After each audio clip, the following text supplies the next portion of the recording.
الحمد للہ رب العالمین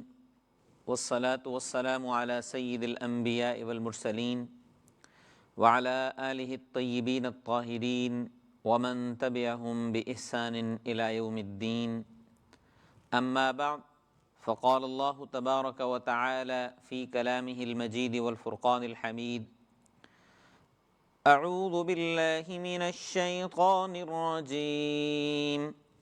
بسم اللہ الرحمن الرحیم وَإِذْ أَخَذْنَا مِيثَاقَ بَنِي إِسْرَائِيلَ لَا تَعْبُدُونَ إِلَّا اللَّهَ وَبِالْوَالِدَيْنِ إِحْسَانًا وَذِي الْقُرْبَى وَالْيَتَامَى وَالْمَسَاكِينِ وَقُولُوا لِلنَّاسِ حُسْنًا وَأَقِيمُوا الصَّلَاةَ وَآتُوا الزَّكَاةَ ثُمَّ تَوَلَّيْتُمْ إِلَّا قَلِيلًا مِّنكُمْ وَأَنتُم مُّعْرِضُونَ وَإِذْ أَخَذْنَا مِيثَاقَكُمْ لَا تَسْفِكُونَ دِمَاءَكُمْ وَلَا تُخْرِجُونَ أَنفُسَكُم مِّن دِيَارِكُمْ ثم أقررتم وأنتم تشهدون ثم أنتم هؤلاء تقتلون أنفسكم وتخرجون فريقا منكم من ديارهم تظاهرون عليهم بالإثم والعدوان وَإِن يَأْتُوكُمْ أُسَارَىٰ تُفَادُوهُمْ وَهُوَ مُحَرَّمٌ عَلَيْكُمْ إِخْرَاجُهُمْ أَفَتُؤْمِنُونَ بِبَعْضِ الْكِتَابِ وَتَكْفُرُونَ بِبَعْضٍ فَمَا جَزَاءُ مَن يَفْعَلُ ذَلِكَ مِنكُمْ إِلَّا خِزْيٌ فِي الْحَيَاةِ الدُّنْيَا وَيَوْمَ الْقِيَامَةِ يُرَدُّونَ إِلَىٰ أَشَدِّ الْعَذَابِ وَمَا اللَّهُ بِغَافِلٍ عَمَّا تَعْمَلُونَ أُولَٰئِكَ الَّذِينَ اشْتَرَوُا الْحَيَاةَ الدُّنْيَا بِالْآخِرَةِ فَلَا يُخَفَّفُ عَنْهُمُ الْعَذَابُ وَلَا هُمْ يُنصَرُونَ صدق اللہ العظیم۔ محترم سامعین و سامعات، سورہ بقرہ کی آیت نمبر 83 تا 86 آپ کے سامنے تلاوت کی ہیں۔ گزشتہ درس کے اندر ہم نے بنی اسرائیل کی تاریخ کے کچھ اہم واقعات پڑھے تھے۔ آج اسی سلسلے کو آگے بڑھاتے ہوئے اللہ رب العزت نے بنی اسرائیل کی تاریخ کے کچھ اور اہم واقعات، کچھ اہم احکامات کی طرف اشارہ کیا ہے، اور ہم اس چیز کا جائزہ لیں گے کہ بنی اسرائیل کو جو احکام دیے گئے تھے اور جو ہمیں احکامات دیے گئے ہیں ان میں وہ کتنا فرق ہے، یا انہوں نے ان احکامات پہ کتنا عمل کیا اور کتنا فائدہ اٹھایا، اور احکامات پہ عمل نہ کیا تو کتنا نقصان اٹھایا، اور ہم اپنی کیفیت کا کیا محاسبہ کر رہے ہیں، جائزہ لے رہے ہیں، اس کی طرف ہم اشارہ کریں گے۔ سب سے پہلی آیت جو ہم نے پڑھی ہے، اللہ رب العزت نے بنی اسرائیل سے ایک میثاق کا ذکر کیا ہے۔ فرمایا کہ وَإِذْ أَخَذْنَا مِيثَاقَ بَنِي اسرائیل، کہ جب ہم نے بنی اسرائیل سے میثاق لیا، پختہ عہد لیا، پختہ وعدہ لیا، اور وہ وعدہ کیا تھا کہ لا تعبدون الا اللہ، اللہ کے علاوہ کسی کی عبادت نہ کرو۔ دوسرا حکم انہیں دیا گیا وَبِالْوَالِدَيْنِ إِحْسَانًا، والدین کے ساتھ حسن سلوک کرو۔ تیسرا حکم وَذِي الْقُرْبَى، قریبی رشتہ داروں کے ساتھ حسن سلوک کرنے کا، وَالْيَتَامَى، اور یتیموں کے ساتھ، وَالْمَسَاكِينَ، اور مسکینوں کے ساتھ، وَقُولُوا لِلنَّاسِ حُسْنًا، اور لوگوں سے بھلی بات کہو، وَأَقِيمُوا الصَّلَاةَ، اور نماز قائم کرو، وَآتُوا الزَّكَاةَ، زکوٰۃ ادا کرو، ثُمَّ تَوَلَّيْتُمْ، پھر تم نے منہ موڑ لیا، إِلَّا قَلِيلًا مِّنكُمْ، سوائے تم میں سے چند لوگوں کے، وَأَنْتُمْ مُعْرِضُونَ اور تم اعراض کرنے والے ہو۔ اب اللہ تعالیٰ نے بنی اسرائیل سے یہ میثاق لیا تھا، وعدے کا لفظ اللہ نے استعمال نہیں کیا۔ میثاق کہتے ہیں جو معاہدہ ہوتا ہے، دو فریقوں کے درمیان جو معاہدہ ہوتا ہے، ایگریمنٹ ہوتا ہے، تو ایگریمنٹ کے لیے میثاق کا لفظ استعمال کیا جاتا ہے۔ تو اللہ تعالیٰ نے بنی اسرائیل سے یہ ایگریمنٹ کیا، یہ وعدہ لیا، اور اس وعدے کی پھر جو شکیں تھیں، جو نکات تھے، ان کی طرف اللہ نے اشارہ کیا کہ وہ کون کون سی چیزیں تھیں۔ پہلی چیز فرمایا کہ لا تعبدون الا اللہ، کہ تم اللہ کے علاوہ کسی کی عبادت نہ کرو،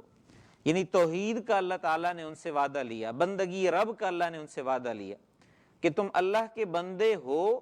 اللہ تمہارا خالق ہے، اور تم اللہ ہی کے بندے بن کر رہو۔ اللہ کا حکم ماننا، اللہ کی عطا کردہ تہذیب کو اپنانا، اور انفرادی اور اجتماعی زندگی میں اس کی اطاعت کرنا، یہ سارے عبادت کے مفہوم کے اندر آتے ہیں۔ اور اللہ تعالیٰ نے سورہ اعراف کے اندر آگے چل کے، سورہ اعراف سے پہلے اللہ تعالیٰ نے ذکر کرتے ہوئے فرمایا کہ قُلْ تَعَالَوْا أَتْلُ مَا حَرَّمَ رَبُّكُمْ عَلَيْكُمْ أَلَّا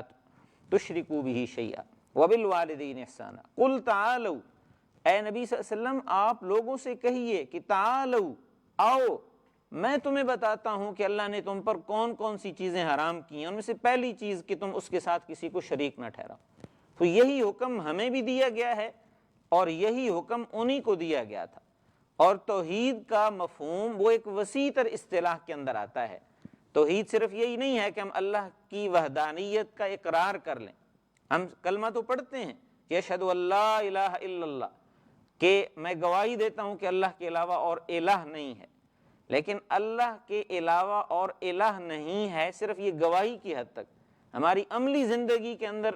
اس شہادت کا، اس گواہی کا کتنا عمل دخل ہوتا ہے، یہ ہم اپنا جائزہ خود لے سکتے ہیں۔ تو فرمایا کہ وَإِذْ أَخَذْنَا مِيثَاقَ بَنِي اسرائیل، بنی اسرائیل سے بھی اللہ نے یہی میثاق لیا تھا، یہی وعدہ لیا تھا کہ اللہ کے علاوہ کسی کی عبادت نہیں کرنی، اللہ کے ساتھ کسی کو شریک نہیں ٹھہرانا۔ تو عبادت اور جو ہے وہ بندگی، یہ صرف اللہ ہی کا حق ہے، اور اللہ ہی اس حق کے حقدار ہیں، اور ہم پر یہ لازم ہے، ضروری ہے بحیثیت انسان، بحیثیت مسلمان، کہ ہم اللہ ہی کی عبادت کریں، اللہ ہی کی بندگی کریں۔ اور اس عہد کو، اس وعدے کو اللہ تعالیٰ نے سورہ فاتحہ کے اندر باقاعدہ شامل کر کے اس کی تذکیر کروائی ہے کہ ہم ہر نماز میں، ہر رکعت میں روزانہ اس وعدے کو یاد کریں کہ ایاک نعبد و ایاک نستعین، کہ اللہ ہم آپ ہی کی عبادت کرتے ہیں اور آپ ہی سے مدد مانگتے ہیں۔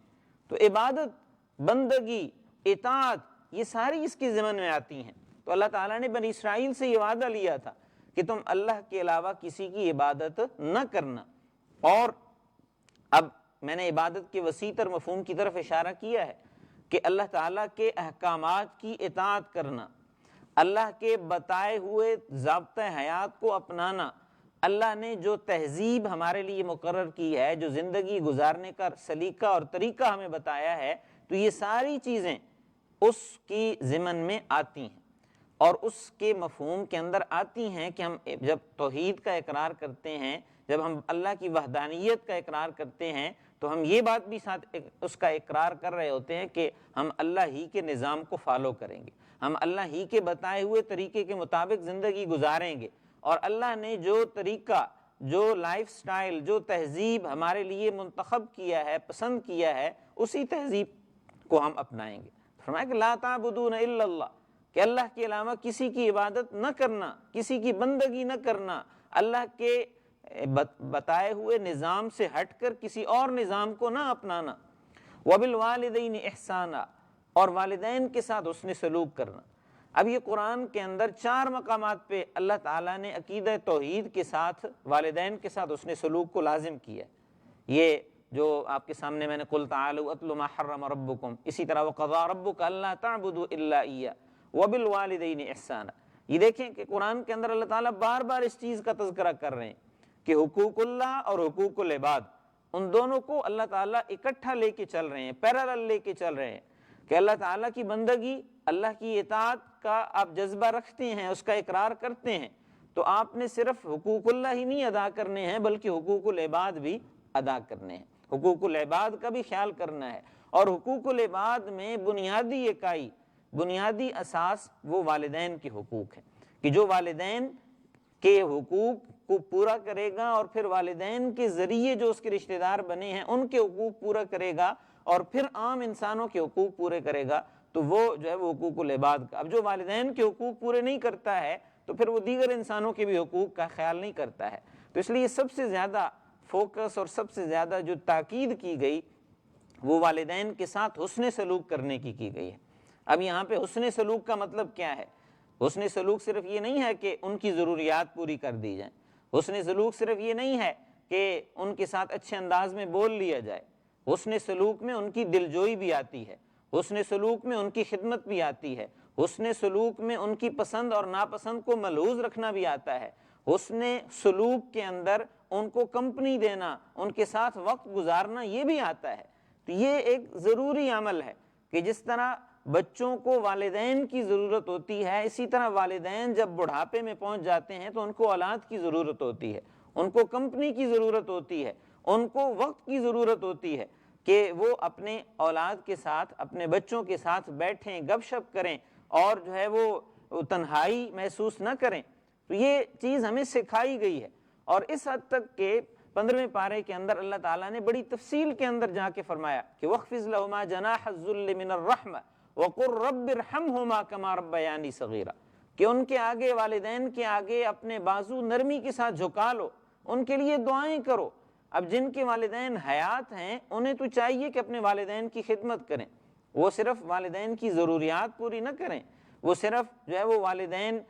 کو جو ہے وہ کھانا پینا، رہائش اور انہی چیزوں تک محدود نہ رکھیں، بلکہ وہ والدین کو کمپنی دیں، ان کے ساتھ بیٹھیں، ان کے ساتھ گپ شپ کریں، ان کی باتیں سنیں، ان کے ساتھ باتیں کریں۔ تو یہ ہوتا ہے کہ پھر ان کو اجنبیت محسوس نہیں ہوتی ہے، یا وہ تنہائی کا شکار نہیں ہوتے ہیں، نفسیاتی مسائل کا اور بیماریوں کا شکار نہیں ہوتے ہیں۔ تو آج کے اس معاشرے میں، آج کے اس جدید دور میں ضرورت اس امر کی ہے کہ والدین کو، ان کو باقاعدہ ان کے حقوق میں سے یہ چیز آتی ہے کہ ان کو کمپنی دی جائے، ان کے ساتھ بیٹھا جائے، ان کی باتیں سنی جائیں، ان کے ساتھ باتیں کی جائیں۔ نبی اکرم صلی اللہ علیہ وآلہ وسلم کی تعلیمات سے یہ چیز بڑی صراحت کے ساتھ ملتی ہے کہ آپ نے والدین کے حقوق بیان کیے، اور والدین میں سے بھی والدہ اور والد دونوں کے الگ الگ حقوق بتائیں۔ والد کے بارے میں حضور اکرم صلی اللہ علیہ وسلم نے فرمایا کہ رضا الرب فی رضا الوالد، کہ اللہ کی رضا وہ والد کی رضا میں ہے، اور آپ نے فرمایا کہ اللہ کی ناراضی وہ والد کی ناراضی میں ہے، یعنی اللہ ناراض ہوتے ہیں، اگر والد ناراض ہے تو اللہ ناراض ہے، اگر والد خوش ہے تو اللہ خوش ہے۔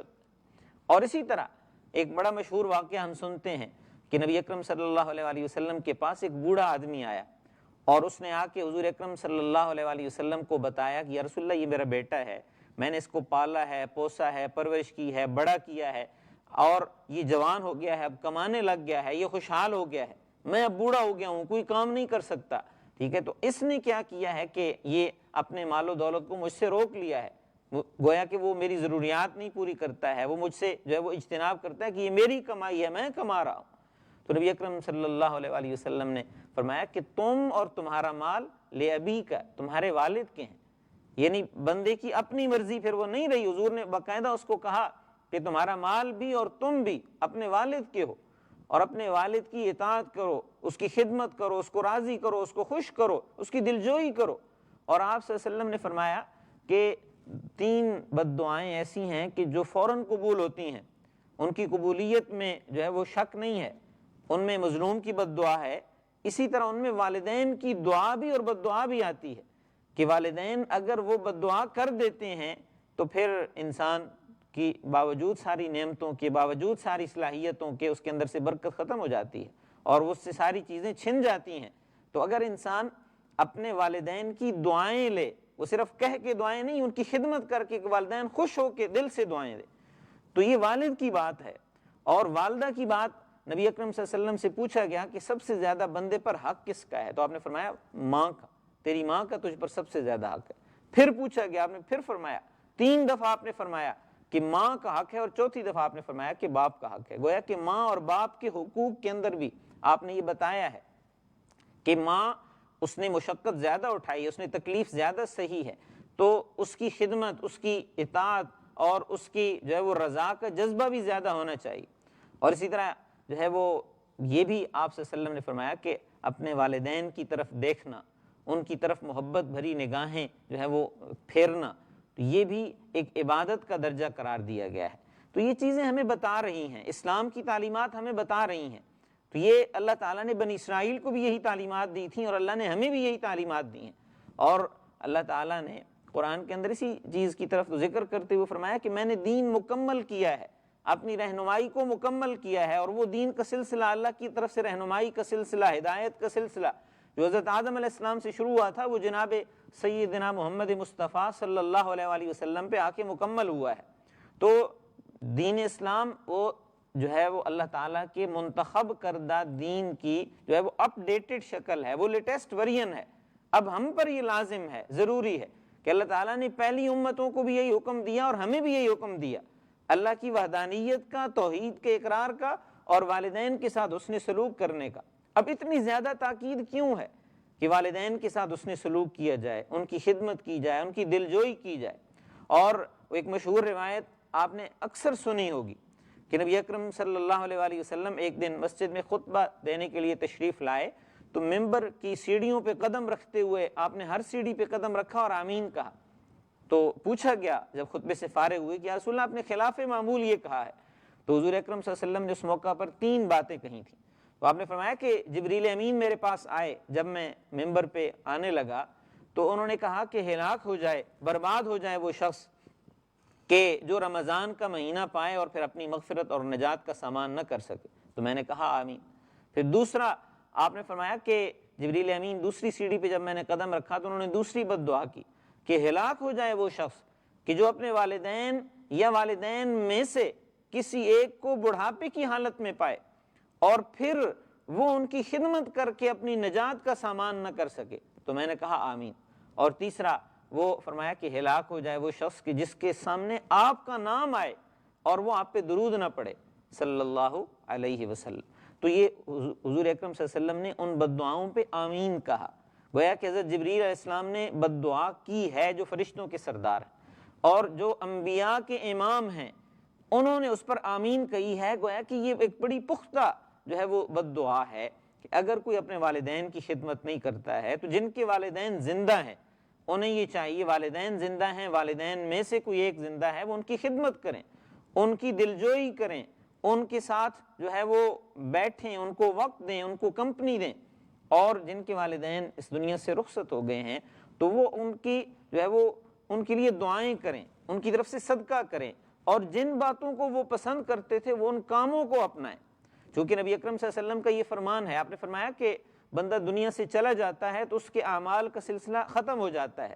لیکن 3 کام ایسے ہیں کہ جو دنیا کے ساتھ منسلک رہتے ہیں، جڑے رہتے ہیں۔ صدقہ جاریہ کا ثواب ملتا ہے، کوئی علمی کام کیا ہے اس کا ثواب ملتا ہے، اور تیسرا فرمایا کہ نیک اولاد چھوڑی ہے تو نیک اولاد جب تک رہے گی وہ اپنے والدین کے لیے صدقہ جاریہ رہے گی۔ تو ہمیں یہ چاہیے کہ ہم جو ہے وہ اپنے آپ کو نیکی کی طرف لے کے جائیں۔ اللہ کی عبادت اور بندگی کا دعویٰ ہم رکھتے ہیں تو اس کے اظہار کا طریقہ اللہ نے بتایا ہے کہ جو ہے حقوق العباد کا بھی خیال کرنا ہے اور پھر جو ہے حقوق اللہ کا بھی خیال کرنا ہے۔ اللہ تعالیٰ نے آگے چل کے اس بات کو ذکر کرتے ہوئے فرمایا کہ والدین کے ساتھ اس نے سلوک کرنا ہے اور وذی القربیٰ، قریبی رشتہ داروں کے ساتھ۔ اب قریبی رشتہ دار جو والد کے بہن بھائی ہیں ان کے ساتھ، جو والدہ کے بہن بھائی ہیں ان کے ساتھ، تو یہ آگے پھر پوری چین بنتی چلی جاتی ہے۔ چونکہ اسلام ایک مضبوط معاشرہ بنانا چاہتا ہے، مضبوط اسلامی بنیادوں کے اوپر ایک معاشرہ تشکیل دینا چاہتا ہے، اور اس کی بنیاد جتنی مضبوط ہوگی وہ معاشرہ مضبوط ہو جائے گا۔ خاندانی نظام جتنا مضبوط ہوگا وہ معاشرہ مضبوط ہوگا۔ تو خاندانی نظام کے اندر والدین ایک بنیادی یونٹ، کیونکہ اولاد اور والدین اور پھر آگے وہ پورا ایک خاندان بنتا ہے۔ تو فرمایا کہ والدین کے ساتھ اس نے سلوک کرو، والدین کے ساتھ، اور پھر والدین کے جو آگے رشتہ دار ہیں، جو ماموں بنتے ہیں، چچا بنتے ہیں، خالائیں ہیں، پھوپھیاں ہیں، وہ سارے ان کے ساتھ بھی اس نے سلوک کیا جائے۔ اور اس کے بعد فرمایا کہ والیتامیٰ، کہ یتیموں کے ساتھ، جو معاشرے کے نادار ہیں، یتیم کہ جس کے والدین فوت ہو گئے ہیں، والد فوت ہو گیا ہے، والدہ فوت ہو گئی ہے، دونوں فوت ہو گئے ہیں، کوئی ایک فوت ہو گیا ہے، تو وہ چونکہ قسم پرسی کی کیفیت میں ہوتا ہے، وہ بے سہارا ہوتا ہے، وہ نادار اور کمزور ہوتا ہے، تو معاشرے کے کمزور لوگ ان کے ساتھ حسن سلوک کیا جائے۔ والمساکین، مسکین کہتے ہیں کہ جو مالی طور پر کمزور ہو، جو اپنی ضروریات پوری نہ کر سکے، تو یتیم اور مساکین ان کے ساتھ آپ نے حسن سلوک کرنا ہے۔ اور یہ حسن سلوک کرنے کا حکم دے کے پھر اللہ نے فرمایا کہ وَقُولُوا لِلنَّاسِ حُسْنًا، کہ لوگوں سے بھلی بات کہنی ہے۔ اب اللہ نے صرف یہاں پہ یہ بات نہیں کی ہے، بلکہ قرآن کے اندر کئی اور مقامات پہ اس بات کو ذکر کرتے ہوئے فرمایا کہ وَآتِ ذَا الْقُرْبَى حَقَّهُ وَالْمِسْكِينَ وَابْنَ السَّبِيلِ، آتِ ذَا الْقُرْبَى حَقَّهُ، کہ قریبی رشتہ داروں کو ان کا حق دو، اور مسکینوں کو ان کا حق دو، اور مسافروں کو ان کا حق دو۔ یہ گویا کہ اللہ نے ہمارے مالوں کے اندر یہ باقاعدہ حق رکھ دیا ہے۔ اور ایک اور مقام کے اندر اللہ تعالیٰ نے فرمایا کہ وَفِي أَمْوَالِهِمْ حَقٌّ لِلسَّائِلِ وَالْمَحْرُومِ، کہ اللہ تعالیٰ نے لوگوں کے مال کے اندر سوالیوں کا حق رکھا ہے، محروم لوگوں کا حق رکھا ہے جو محروم ہے۔ اب اللہ نے جو ہے وہ لینے والا جو ہے وہ اس سے بچا کے، اگر اللہ تعالیٰ نے ہمیں خوشحال بنا دیا ہے کہ ہم لوگوں کے آگے ہاتھ نہیں پھیلانے والے ہیں، تو پھر یہ ایک اللہ کا شکر ہے۔ اور اس کے شکر کے اظہار کا طریقہ یہ ہے کہ جو نادار ہیں، جو کمزور ہیں، جو ہے محتاج ہیں، ان کی ضرورتیں پوری کی جائیں، ان کا خیال رکھا جائے۔ اور فرمایا کہ قولوا للناس حسنا، لوگوں سے بھلی بات کہو۔ کہ دیکھیے اللہ تعالیٰ نے پہلے بھی یہی بات کہی کہ وبالوالدین احسانا، احسانا اور حسنا، ٹھیک ہے، کہ والدین کے ساتھ حسن سلوک کرو، احسان کرو، اور یتیموں اور قریبی رشتہ داروں کے ساتھ اور مسکینوں کے ساتھ بھی حسن سلوک کرو۔ اور پھر فرمایا کہ وقولوا للناس حسنا، کہ لوگوں سے بھلی بات کہو، عامت الناس، جنرل پبلک کے اندر جو ہے وہ آپ حسن سلوک قائم کرنے والے ہوں، حسن سلوک اختیار کرنے والے ہوں، اس کے اندر کوئی جو ہے وہ کمی اور بیشی نہیں ہونی چاہیے۔ یہ چیز کیا ہے کہ انسان اب مال خرچ کرتا ہے، مال خرچ کرنے کا اللہ نے اس کو جو ہے وہ جذبہ بھی دے دیا، صلاحیت بھی دے دی، تو اب ایک فطرتی بات ہے کہ جس کو مال دیا جا رہا ہے، جو مال دینے والا ہے اور جس کو مال دیا جا رہا ہے، ان کے درمیان ایک تھوڑا سا جو ہے وہ فرق پیدا ہو جاتا ہے، تھوڑی سی دوری کی ایک کیفیت جو ہے وہ پیدا ہو جاتی ہے کہ انسانی فطرت کے اندر یہ چیز ہے۔ تو اس میں اللہ تعالیٰ نے یہ بات ہمیں سکھائی ہے کہ عزت نفس کو ملحوظ رکھا جائے، کسی کی عزت نفس کو مجروح نہ کیا جائے۔ اور تیسرے پارے کے اندر سورہ بقرہ کے اندر آگے چل کے جہاں پہ اللہ نے انفاق کرنے کا حکم دیا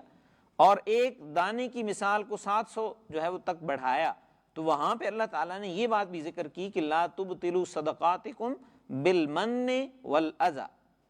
کہ اے ایمان والو اپنے صدقات کو، اپنا انفاق جو ہے جو تم کرتے ہو، اس کو احسان جتلا کے، تکلیف پہنچا کے ضائع نہ کرو، باطل نہ کرو۔ تو یہ گویا کہ اپنا صدقہ ضائع کرنے والی بات ہے کہ اگر کوئی ایسے کرتا ہے تو اللہ نے فرمایا کہ قولوا للناس حسنا، لوگوں سے بھلی بات کہو۔ تو لوگوں سے بھلی بات کیا ہے کہ جو ہے وہ آپ نے صدقہ کیا ہے، ان کے ساتھ اس نے سلوک کیا ہے، تو اس پہ پھر احسان جو ہے وہ نہ کیا جائے۔ یہ چیز ایسی ہے کہ یہ تکبر کو مٹاتی ہے، یہ بھی ایک جو ہے وہ نفسانی بیماری ہے، یہ ایک روحانی بیماری ہے کہ انسان جو ہے وہ اس کے اندر ایک شیطان یہ وسوسے پیدا کرتا ہے کہ میں تو یہ کرتا ہوں اور میں تو وہ کرتا ہوں، اور اس طرح کی باتیں انسان کہ میں نے تجھے رشتہ داروں کے ساتھ بڑا حسن سلوک کیا، لیکن رشتہ داروں نے آگے سے میرے ساتھ یہ کام کیا ہے، یہ معاملہ کیا ہے، ٹھیک، میں نے ان کے حقوق پورے کیے ہیں، انہوں نے میری حق تلفی کی ہے۔ یہ چیزیں ایسی ہیں کہ جو اگر انسان ان کیفیات میں چلا جاتا ہے تو شیطان اس کا تو کام ہی یہی ہے کہ انسان کی نیکیاں ضائع کروانا ہے، اور جو ہے وہ تاکہ وہ اس کیفیت کو چھوڑ دے جس کیفیت کو اس نے اپنایا ہوا ہے۔ نبی اکرم صلی اللہ علیہ وآلہ وسلم کے پاس ایک بندے نے آ کے کہا کہ یا رسول اللہ، میرے رشتہ دار ہیں، وہ میرے ساتھ بدسلوکی کرتے ہیں، میں ان کے ساتھ حسن سلوک کرتا ہوں، وہ میری حق تلفی کرتے ہیں، میں ان کے حقوق پورے کرتا ہوں۔ تو حضور نے فرمایا کہ اگر ایسا ہی ہے جیسا تم کہہ رہے ہو، ٹھیک کہ تو پھر کیا ہے کہ تم ان کے منہ میں خاک ڈال رہے ہو، یعنی قیامت والے دن ان کا یہ عمل ان کے لیے نقصان کا ذریعہ بنے گا، اور تم جو یہ عمل کر رہے ہو یہ تمہارے لیے بلندی درجات کا ذریعہ بنے گا۔ ہم عام طور پہ کہتے ہیں کہ جی حسن سلوک ہمارے رشتہ دار، ہم تو حسن سلوک کرتے ہیں، حسن سلوک ہم عام طور پہ وہاں کرتے ہیں کہ جہاں پہ بدلے میں ہمارے ساتھ حسن سلوک کیا جا رہا ہوتا، لیکن جہاں پہ حق تلفی کی جا رہی ہے، جہاں پہ بدسلوکی کی جا رہی ہے، وہاں پہ ہمارا حسن سلوک والی وہ کیفیت نہیں رہتی ہے۔ تو ہمیں یہ چاہیے کہ ہم حسن سلوک کو اپنائیں، کوئی ہمارے اس نیکی کی قدر کرے نہ کرے، ٹھیک ہے، اللہ تعالیٰ تو دیکھ رہے ہیں، اللہ کی رضا کو ہم مقصود بنائیں، لوگوں کی رضا کو یا لوگوں کی خوشنودی کو ہمیں مقصود نہیں بنانا چاہیے۔ وَأَقِيمُوا الصَّلَاةَ، نماز قائم کرو، وَآتُوا الزَّكَاةَ، زکوٰۃ ادا کرو۔ یہ اللہ تعالیٰ نے حکم دیا کہ اب اقیم الصلاۃ، نماز قائم کرو۔ اب نماز کیسے قائم کرنی ہے؟ اللہ کی عبادت کا حکم اللہ نے پہلے دیا ہے،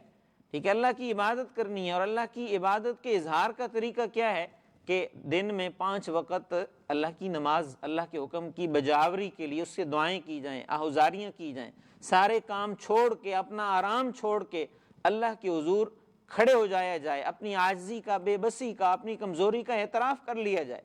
یہ نماز اس درس کو یاد کرواتی ہے۔ اور زکوٰۃ کا حکم اللہ نے دیا، تو زکوٰۃ چونکہ ایک مالی عبادت ہے اور یہ آگے لوگوں کو دینی ہے، تو اس کے ذریعے فرمایا کہ اپنے گویا کہ یہ تم اگر رشتہ داروں کے ساتھ حسن سلوک کرتے ہو، یتیموں پر خرچ کرتے ہو، مسکینوں پہ خرچ کرتے ہو، تو یہ تم احسان نہیں کر رہے ہو، یہ تمہارا ایک قانونی فریضہ بھی ہے کہ اگر اللہ نے مال دیا ہے ایک مخصوص لمٹ میں اور اس کے پاس موجود ہے، مخصوص عرصے سے ہے، اور وہ نہیں دیتا ہے تو پھر وہ گناہ گار ہوگا۔ اس لیے اللہ نے فرمایا کہ نماز قائم کرو اور زکوٰۃ ادا کرو۔ تو نماز کے ذریعے علاج کیا ہے اپنے اندر عزت نفس کی اور بڑائی کا اور تکبر کا جو بیماری ہے، اس کا اللہ تعالیٰ نے علاج کروایا ہے نماز کے ذریعے۔ اور زکوٰۃ کے ذریعے اللہ تعالیٰ نے مال کی محبت انسان کے دل سے نکالی ہے کہ مال کی محبت انسان کے دل سے نکل جائے اور وہ مال کی محبت کو چھوڑ کے وہ اللہ کی محبت کو اپنی ترجیح اول بنائے اور اس کے حکم کی بجاوری میں وہ رشتہ داروں پہ، یتیموں پہ، مسکین پہ، والدین پہ خرچ کرے۔ ثم تولیتم، اب اللہ تعالیٰ نے فرمایا کہ یہ تو میں نے میثاق لیا تھا، میں نے پختہ وعدہ لیا تھا، اور یہ نبی اکرم صلی اللہ علیہ وسلم کے زمانے میں جو یہودیوں کے قبائل مدینہ کے اندر آباد تھے وہ ان چیزوں سے واقفیت رکھتے تھے، آگاہی رکھتے تھے، تو اللہ تعالیٰ نے فرمایا کہ ثم تولیتم، پھر تم نے منہ موڑ لیا، الا قلیلا منکم، سوائے تم میں سے چند لوگوں کے، یعنی اکثریت نے کیا کیا کہ اللہ کے اس حکم کو چھوڑ دیا، اللہ کے اس حکم کو پورا ہی نہیں کیا، کہ اللہ کی عبادت کے اندر بھی انہوں نے جو کیفیت کی کہ گائے کی عبادت شروع کر دی، اور باقی ساری کیفیات کی طرف ہم اشارہ کر کے چلے آ رہے ہیں۔ اللہ نے حکم دیا جہاد کا تو جہاد کا بھی انہوں نے انکار کر دیا۔ تو یہ کیفیات ہیں کہ جو اللہ تعالیٰ نے پہلے ذکر کی ہیں، اور پھر یہ فرمایا کہ میں نے یہ وعدہ لیا تھا، میثاق لیا تھا، ایگریمنٹ ہوا تھا، اور تم نے اس ایگریمنٹ کو پورا نہیں کیا ہے، تو پھر کیا ہوا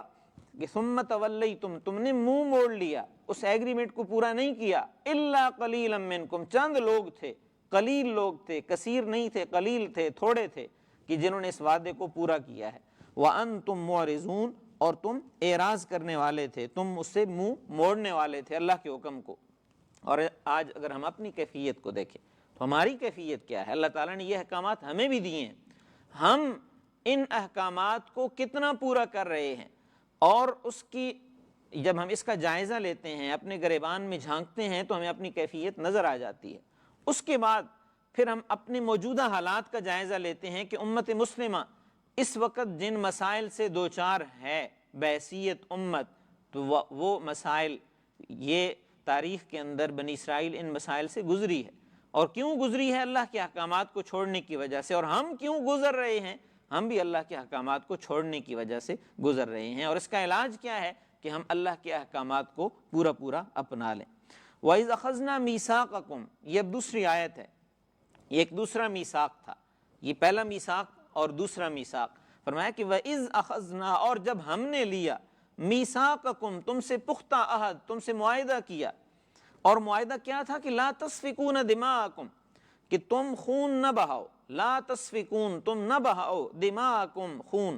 ولا تخرجون انفسکم، اور تم اپنے آپ کو نہ نکالو، من دیارکم، اپنے گھروں سے، ثم اقررتم، پھر تم نے اقرار کیا، وانتم تشہدون، اور تم اس پر گواہ بھی تھے۔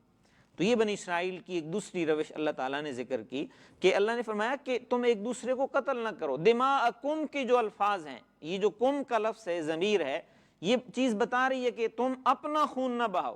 اب اپنا خون بہانے کا مطلب کیا تھا کہ اپنے کسی انسان کو، اپنے کسی جو ہے وہ بنی اسرائیل میں سے کسی کو قتل کرنے کو گویا کہ اپنے آپ کو قتل کرنا ہی قرار دیا گیا ہے، اور یہ تاریخ انسانی کے اندر ہوا ہے۔ اور وہ کیسے ہوا ہے کہ حضرت سلیمان علیہ السلام کا جو زمانہ تھا وہ بنی اسرائیل کے عروج کا زمانہ تھا، اس میں بنی اسرائیل کا اقتدار بھی تھا، عروج بھی تھا، پوری دنیا کے اندر ان کی سرداری تھی. لیکن سلیمان علیہ السلام کے بعد حالات کے اندر تبدیلی آتی ہے. جب وہ عیش و عشرت کے اندر پڑ گئے، اللہ کے احکامات کو انہوں نے چھوڑ دیا، تو بنی اسرائیل جو ایک ریاست تھی وہ 2 ریاستوں کے اندر تقسیم ہو جاتے ہیں، تبدیل ہو جاتے ہیں. ایک اسرائیل کی ریاست بن جاتی ہے، دوسری یہودا کی ریاست بن جاتی ہے، اور پھر وہ دونوں ریاستیں آپس کے اندر ٹکراتی ہیں. اور بعض روایت میں آتا ہے کہ وہ 12 قبیلے جو تھے، وہ 12 قبیلوں نے الگ الگ اپنی ریاستیں بنا لی تھیں، اور وہ ایک دوسرے کے ساتھ لڑنا شروع ہو گئے، خانہ جنگی شروع ہو گئی، انتشار شروع ہو گیا. اور اس انتشار کے نتیجے میں، اس خانہ جنگی کے نتیجے میں، ایک دوسرے کے ساتھ قتل و غارت کے نتیجے میں ان کا جو پوری دنیا کے اندر ایک رعب تھا، دبدبہ تھا، اقتدار تھا، اختیار تھا، وہ ساری چیزیں ختم ہو گئیں اور ذلت اور مسکنت کا وہ شکار ہو گئے. تو یہ اللہ تعالیٰ نے دوسرا حکم دیا. اور نبی علیہ السلام کی بعثت کے وقت جو مدینہ کے اندر یہودی آباد تھے، ان کی یہی کیفیت تھی کہ یہودیوں کے 3 قبیلے مدینہ کے اندر آباد تھے. ایک بنو قریظہ تھا، دوسرا بنو نذیر تھا، اور تیسرا بنو قینقاع تھا. یہ 3 قبیلے یہودیوں کے تھے، اور 2 قبیلے عربوں کے آباد تھے، اوس اور خزرج. تو اوس اور خزرج جب مسلمان ہوتے ہیں تو یہ انصار کہلاتے ہیں. اب یہودیوں کی جو 3 قبیلے تھے، انہوں نے باقاعدہ عربوں کے ان قبیلوں کے ساتھ حلیف بنے ہوئے تھے. بنو قریظہ جو تھے وہ اوس کے حلیف بنے ہوئے تھے، اور بنو قینقاع اور بنو نذیر جو تھے وہ خزرج کے حلیف بنے ہوئے تھے. اور جب یہ اوس اور خزرج آپس میں لڑائیاں لڑتے تھے تو یہودی پیچھے سے مالی سپورٹ بھی ان کو کرتے تھے، اور بسا اوقات اگر لڑائی لمبی ہو جاتی تھی تو وہ بھی اس کے اندر شریک ہو جاتے تھے. اور حتیٰ کہ ایک جنگ بعاث کا ذکر آتا ہے کہ وہ 40 سال تک تقریباً جاری رہی تھی. تو اس کے اندر انہوں نے یہ کام کیا تھا کہ باقاعدہ وہ شریک ہو گئے تھے، اور ادھر سے اوس کے ساتھ ان کا حمایتی قبیلہ آ گیا، خزرج کے ساتھ ان کے حمایتی قبائل آ گئے، اور انہوں نے مل کے ایک دوسرے کا قتال کیا. اور دوسرا کیا ہوا کہ جب ان میں سے کچھ لوگ قیدی بنتے تھے، پھر وہ ان قیدیوں کو چھڑانے کے لیے چلے جاتے تھے، جس کا اگلی آیت کے اندر تذکرہ آ رہا ہے. تو اللہ نے فرمایا کہ میں نے یہ وعدہ لیا تھا کہ لا تسفکون دماءکم، تم خون نہ بہانا، ایک دوسرے کو قتل نہ کرنا، قتل و غارت، خانہ جنگی کی کیفیت کی طرف نہ جانا. اور دوسرا کام کہ لا تخرجون انفسکم، کہ اپنے آپ کو نہ نکالو، من دیارکم، اپنے گھروں سے، یعنی اپنے مسلمان، اپنے جو تمہارے ساتھ عقیدے کے لحاظ سے تمہارے ساتھ ہم آہنگ ہیں، تمہارے ہم عقیدہ ہیں، ان کو ان کے علاقوں سے نہیں نکالنا ہے. یہ پھر کیا ہوا؟ ثم اقررتم، تم نے اقرار بھی کیا، وانتم تشہدون، تم گواہ بھی بنے کہ جی ٹھیک ہے ہم خانہ جنگی بھی نہیں کریں گے، ٹھیک ہے ہم کسی کو جلا وطن بھی نہیں کریں گے. لیکن پھر ہوا کیا؟ وہ اگلی آیت کے اندر اللہ نے فرمایا ثم انتم، پھر تم وہ لوگ ہو، ہاؤلا، وہ لوگ ہو، تقتلون انفسکم، جو اپنے آپ کو قتل کرتے ہو، وتخرجون فریقا منکم من دیارہم، تخرجون، تم خارج کرتے ہو، تم نکالتے ہو، فریقاً، فریق، جماعت، منکم، اپنے میں سے، من دیارہم، اپنے گھروں میں سے، دار سے دیار، گھر، اپنے گھروں سے نکالتے ہو. تظاہرون علیہم، تم ایک دوسرے کی مدد کرتے ہو، علیہم، ان کے خلاف، بالاسم، گناہ کے ساتھ، والعدوان، اور سرکشی کے ساتھ. وَإِن يَأْتُوكُمْ أُسَارَىٰ، اور اگر وہ قیدی بن کے، اسارا اسیر سے، اسیر قیدی کو کہتے ہیں، وَإِن يَأْتُوكُمْ، اور اگر وہ تمہارے پاس آئیں، اسارا قیدی بن کر، تُفَادُوهُمْ، تم ان کا فدیہ دیتے ہو، وَهُوَ مُحَرَّمٌ عَلَيْكُمْ إِخْرَاجُهُمْ، حالانکہ حرام تھا، محرم حرام تھا، علیکم، تم پر، اخراجہم، ان کو نکالنا تم پر حرام تھا. تو یہ بنی اسرائیل نے کیا کیا کہ اللہ سے وعدہ یہ کیا کہ ہم آپس میں اتحاد کے ساتھ رہیں گے، خانہ جنگی نہیں کریں گے، اور عملاً کیا کیا کہ ایک دوسرے کو قتل کرنا شروع کر دیا. اور جس کی طرف میں نے پہلے اشارہ کیا ہے کہ سلیمان علیہ السلام کے بعد بنی اسرائیل کی جو سلطنت تھی وہ اب تقسیم ہوئی، اور اس تقسیم کے نتیجے میں وہ ایک دوسرے سے قتل و غارت شروع ہو گئے کہ اب ادھر سے دنیاوی اقتدار کے لیے ایک دوسرے سے لڑ رہے ہیں، ایک دوسرے کو قتل کر رہے ہیں، اور ادھر سے کر کیا رہے ہیں کہ دنیاوی اقتدار تو ہے، اس کے لیے تو لڑائی ہو رہی ہے، لیکن اگر ایک جو غالب قبیلہ ہے، ٹھیک ہے، اس کے پاس مغلوب قبیلے کے قیدی آتے ہیں تو پھر وہ ان کو چھڑانے کے لیے بھی پہنچ جاتے ہیں، اور فدیہ دے کے، پیسے دے کے وہ ان کے قیدیوں کو چھڑاتے ہیں، اور کہتے ہیں کہ ہمیں تو ہمارے دین کا یہ حکم تھا. تو اللہ تعالیٰ کہہ رہے ہیں کہ یہ کیا بات ہے کہ ادھر سے دین کے ایک حکم کو تم اپناتے ہو کہ جی قیدی چھڑانے چاہیے، اور ادھر سے جو اتحاد اور اتفاق کے ساتھ رہنے کا اللہ کا حکم تھا اس کو تم نہیں مانتے ہو، اس کو تم نہیں اپناتے ہو۔ یہ کیا بات ہوئی اور یہ کیا طریقہ ہوا؟ افتؤمنون ببعض الکتاب، کیا تم کتاب کے بعض حصے پہ ایمان رکھتے ہو، وتکفرون ببعض، اور بعض حصے کا تم انکار کرتے ہو۔ یہ اللہ نے سوالیہ انداز میں کہا کہ اب کیا تھا، قتل و غارت نہیں کرنی تھی، اتحاد کے ساتھ رہنا تھا، تو وہ تم نے قتل و غارت کی ہے۔ کسی کو جلا وطن نہیں کرنا تھا، تم نے جلا وطن کیا ہے۔ اور قیدیوں کو چھڑانے کا اللہ نے حکم دیا تھا اور وہ چھڑانے کے لیے پہنچ جاتے ہو، یعنی دو حکم اللہ کے چھوڑ رہے ہو، ان کو سائیڈ پہ کر رہے ہو، ان کو نہیں مان رہے، اور یہ ایک حکم اللہ کا تھا اس کو تم مان رہے ہو۔ یا اسی طرح یہ اس زمانے میں بھی انہوں نے کیا، اور اسی طرح نبی علیہ السلام کی بعثت کے وقت کا جو زمانہ تھا، قریب کا جو زمانہ تھا، اس کے اندر بھی انہوں نے یہ کیا کہ اوس اور خزرج کے قبائل کا ساتھ دیتے تھے، اور جو قبیلہ جیتتا تھا وہ ہارنے والوں کے لوگ قیدی بناتا تھا، تو یہ یہودی باقاعدہ پیسے دے کے اپنے یہودیوں کو چھڑانے کے لیے پہنچ جایا کرتے تھے۔ تو فرمایا کہ یہ تمہارا کیا طریقہ ہے کہ فتؤمنون ببعض الکتاب، تم کتاب کے بعض حصے پہ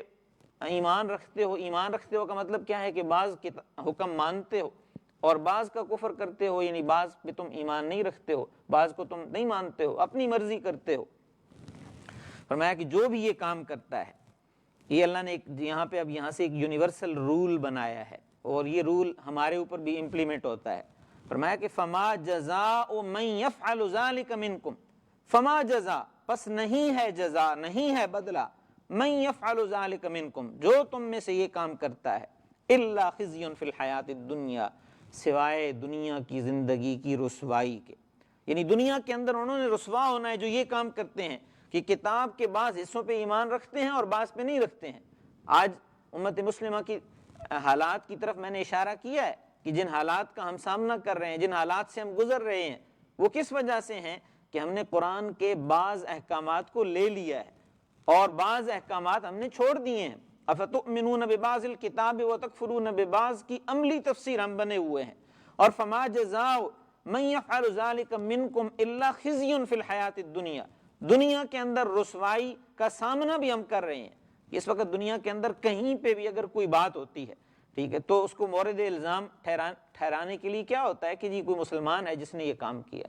یعنی اسلاموفوبیا کی کیفیات کو ہم دیکھ رہے ہیں۔ اور وہ کس وجہ سے ہیں؟ اصل میں تو ہمارا اپنا عمل درست نہیں ہے کہ ہم نے دین کے بعض احکامات کو لے لیا اور بعض کو چھوڑ دیا۔ اور اسی کیفیت کو اللہ تعالیٰ نے قرآن کے اندر ایک اور مقام پہ ذکر کرتے ہوئے فرمایا ہے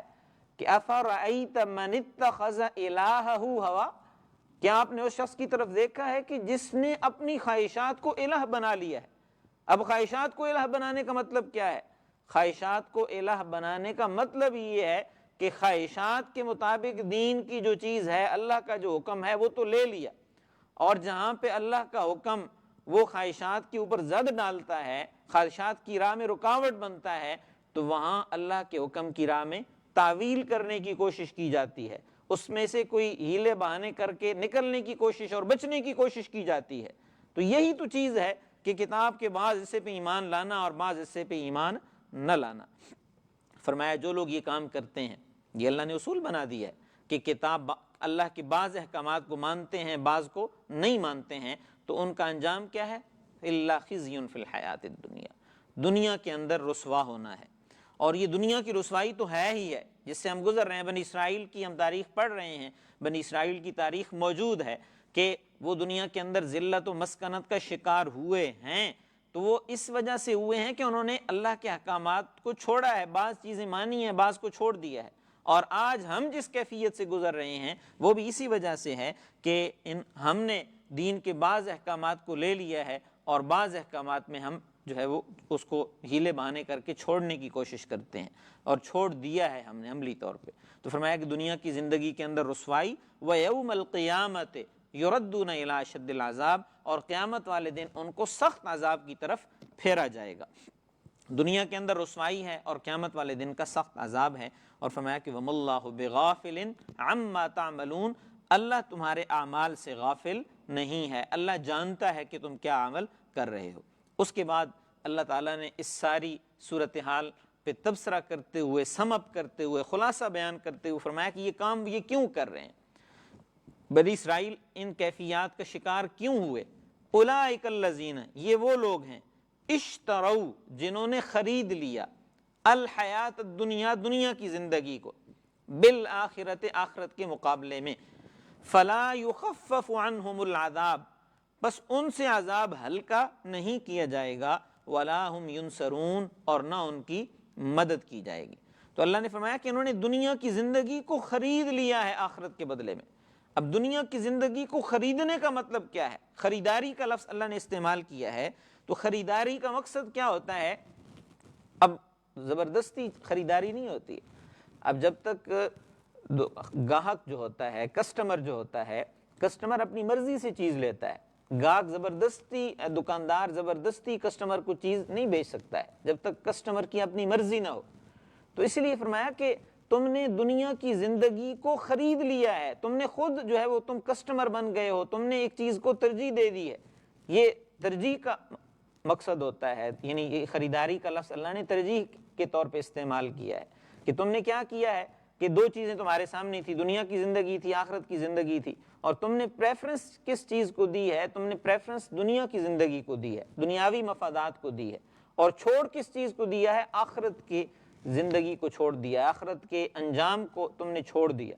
تو فرمایا کہ یہ ایسے ہی ہے گویا کہ تم نے خرید لی ہے دنیا کی زندگی، اور آخرت کو تم نے بیچ دیا ہے۔ اور خریداری میں ایک ہوتا ہے کہ آپ جس چیز کو اہم سمجھتے ہیں وہ آپ لیتے ہیں،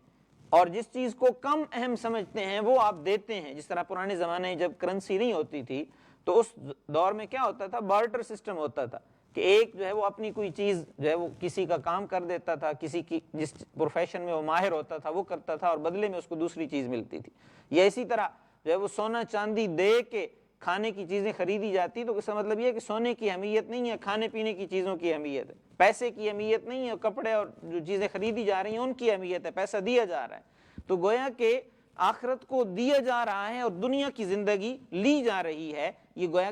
دنیا کی زندگی کو ترجیح دینا ہے۔ تو فرمایا کہ یہ اس وجہ سے اس عذاب کا شکار ہوئے، اور تم بھی اگر اس کیفیت کو اپناؤ گے تو تم بھی اسی کیفیت کا شکار ہو جاؤ گے۔ فلا یخفف عنہم العذاب، اب ہوگا کیا؟ عذاب ہلکا نہیں کیا جائے گا، قیامت والے دن عذاب میں تخفیف نہیں ہوگی، ولا ہم ینصرون، اور کوئی مدد بھی نہیں کی جائے گی۔ تو یہ حضرات قرآن نے بڑے سادہ اسلوب کے اندر، عام فہم انداز کے اندر یہ کیفیت ہمیں بتا دی ہے، اس کا ہمارے سامنے خلاصہ بیان کر دیا ہے کہ دنیا کی محبت اور دنیا کے حصول کی خواہش کے نتیجے میں انسانی اقدار ختم ہو جاتی ہے، انسانیت ختم ہو جاتی ہے۔